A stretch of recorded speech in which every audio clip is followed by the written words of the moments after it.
Hey, what's up guys? Today I want to talk about how to prepare yourself for the Forsaken DLC, which will be launching at the 4th of September. I will be going over anything you could possibly need and as well want in order to be ready, have that little head start, and just be able to grind hard or as well just grind efficiently. I will be going over several things during the video, which I by myself as well am doing currently, because I haven't grinded too much and I'm personally not ready as much as I wanted to be in terms of materials and in general just being stacked up and ready to go. The DLC will be launched in 17 days, which is just a little bit over 2 weeks, so we're actually really close. So if you haven't started grinding but you want to be ready, then make sure to go follow these steps I will be going over. I personally am super hyped and super pumped about this DLC. It looks like a lot of fun so far, a lot of content. But anyway, I personally just cannot wait and I just want to be ready as much as possible and want to share what I'm doing for that with you guys. So let's get started and just jump right into it. Before we jump into the actual first step, I want to point out something important which will actually not work. Bungie just recently stated, make sure to empty your postmaster because it will be cleared. This specifically is most likely addressing stacking raid keys in terms of exotics, so like I already said about raid keys, definitely just go ahead, use them, dismantle them, anything like that, but stacking them in your postmaster is pretty much just wasting them, or as well, an easy way to get rid of them. Meanwhile, right next to the postmaster at Eververse, you can pick up some pretty good items, and what I'm talking about right here is the Fireteam medallions. These give you increased XP gains and loot for you and your members of your fire team or in a match from strikes, public events and Crucible. So definitely make sure your team you're going to be playing with stacks up on those to have 3 of those active at all times. But then again, even as a solo player, this will benefit you pretty drastically as well, combined with the following steps during the video. So the first thing you want to be looking for is to finish your Solstice of Heroes armor. I personally am going to finish this up as well on all my other characters, but anyway, you can see right here I'm 405 power, which is current max, but do keep in mind these legendary mods on the armor will be removed in Forsaken, so this power is essentially just 400. Masterworking the gear is not too important, but getting guns from prestige raid layers definitely does help as well, and can help as well in infusing up your good exotics you like to use a lot. The increase of the power level to 600 in Forsaken is actually quite a massive step. It is 200 power levels more than we're currently at, so the little head start you can get in terms of being 400 instead of 385 will definitely help out and benefit you in the long term. The next thing I want to go over is most likely going to be the most used thing for you in Forsaken, which is Glimmer. You're going to infuse a lot of stuff, masterwork processes change in Forsaken and require a lot more Glimmer, so overall, things just get a little bit more expensive. That being said, there's 2 things you want to be doing with your Glimmer. Before the DLC, you see me right here, spend all my Glimmer on mods, because they will matter in Forsaken. I personally just started buying tons and tons of legendary mods and stacked them in my vault. Like you can see right here, it is, I would say, quite a decent stack of mods. The reason you want to stack mods is the following. Mods will not work the same way anymore in Forsaken, but they already said you can turn the year 1 mods, either blues or legendaries, they haven't specified anything like that, into year 2 materials or new mods, anything like that. We are not fully sure what is exactly going to happen. The other thing you want to do in terms of Glimmer is stack up on it. So right here, you see the Vanguard ship. All you have to do is be level 50, have 20 legendary shards and 10 Vanguard tokens, and you can buy this. Dismantling this ship is going to reward you with 5,000 Glimmer. Meanwhile, you can buy this ship unlimited amount of times as long as you have space, and can stack it in your vault. A little bit better option is the Trials Ghost. I do not know exactly anymore the exact requirement to buy it, but it was way cheaper and I'm pretty sure it did not require tokens.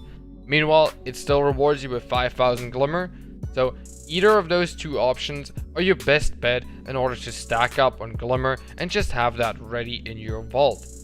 At the same time, you can use this method as well to farm mods to be ready for the DLC.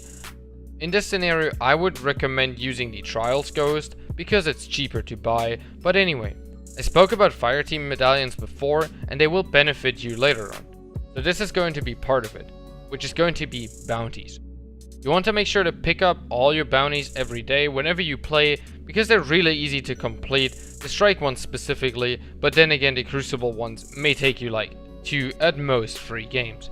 Completing these bounties actually makes them not disappear after 24 hours, so you can just keep stacking them up in your inventory.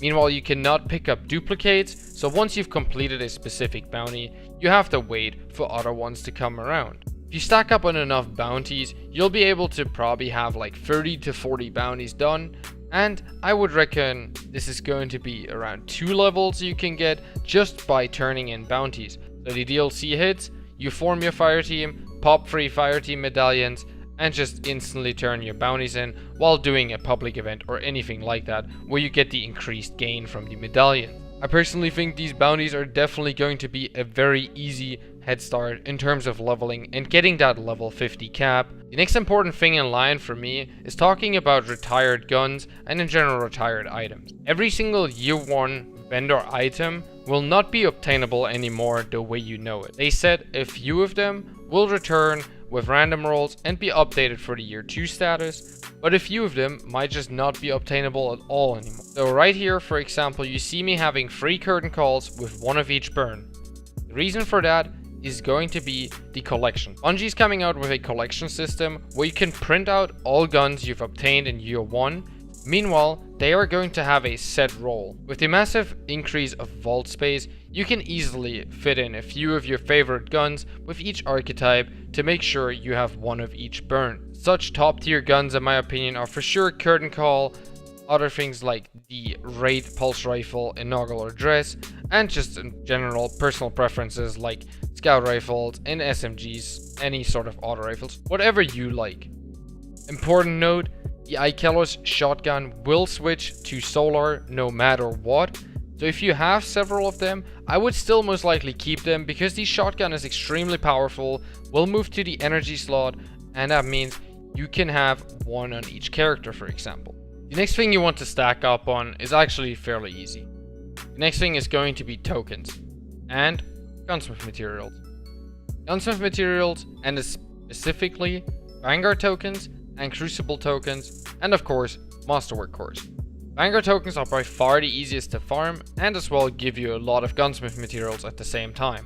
Just jump into strikes with 2 of your friends whenever heavyweight is active. Be sure to always use Boons of the Vanguard every single strike, and you're going to gain a ton of Vanguard tokens. At the same time, you're going to gain a lot of Gift of the Vanguard tokens, which I will be talking about in a second. Fairly often, you will as well receive, just in general, either legendary gear, Masterwork legendary gear, or anything like that, and of course, like I already said, the usual tokens, which you can use in Forsaken in order to hand it in for packages, hit the soft cap, or as well just go for random rolls and see what kind of cool new guns you can get. So like I said, you will be gaining a lot of these Gift of the Vanguard tokens, so in order to get the max out of them, be sure to have, for whatever the current Nightfall is, the Threshold Passed, which is 110,000 score, which is actually fairly easy, for example for Garden World. On top of that, make sure to have a Ghost, which is going to reward you with additional faction tokens inside of a strike. And then there's nothing much to say there, just spawn into the strike, go ahead and start activating these. You're going to be getting Vanguard tokens in a range from 5 to 9. Of course you're not going to be expecting to get the max at all times, but you can clearly see I get quite often more than the base of 5, so this is a very easy way to just optimize the gains out of these tokens. So the last thing you want to make sure to stack up on is going to be Masterwork cores. In order to Masterwork a gun in Forsaken to tier 10, it's going to cost you 10k Glimmer, 27 legendary shards, and 17 Masterwork cores. That's quite a lot, but then as well, the tier 10 is going to be very rewarding, most likely from the look of it. That as well goes back to making sure to stack up on Glimmer resource. The easiest ways currently to obtain Masterwork cores are by far raids. Just keep doing all your raids, maybe not all the time all of them. Sometimes the prestige raid layers can be a bit annoying, especially Spire of Stars with a kinetic sidearm. But anyway, your Trials tokens are as well a good chance of Masterwork cores. They already announced Trials will not be a thing during Forsaken for quite a while. We don't know for sure how long, if it is at all in Forsaken, or whatever they're going to do. My point here is, you might as well go ahead and turn all of your Trials tokens in. I still have a few left I'm going to turn in later.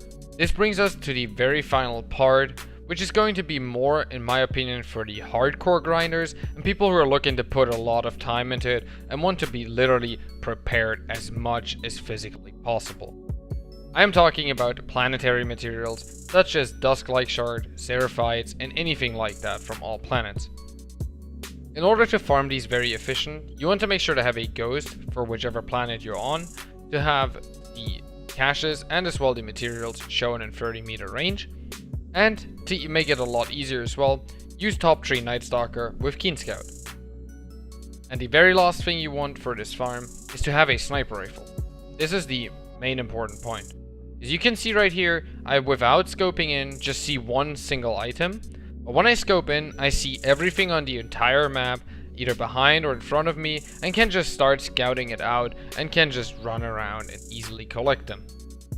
Like I said, this right here is definitely a bit more of a hardcore grind and is not going to be the most fun one to do, but if you want to be ready, considering these are materials you will need to upgrade stuff in Forsaken, we will get better details on that in the future. But anyways, this is going to do it for the video. I hope you guys enjoyed this. I wanted to break down all the things I personally will be doing in order to prepare myself, put that I have to not farm any annoying things in Forsaken. But anyways, let me know what you think about it. If I forgot anything on the list, feel free to comment it down below. But apart from that, thank you guys so much for watching. Hope you guys enjoyed. I'll catch you guys in the next one.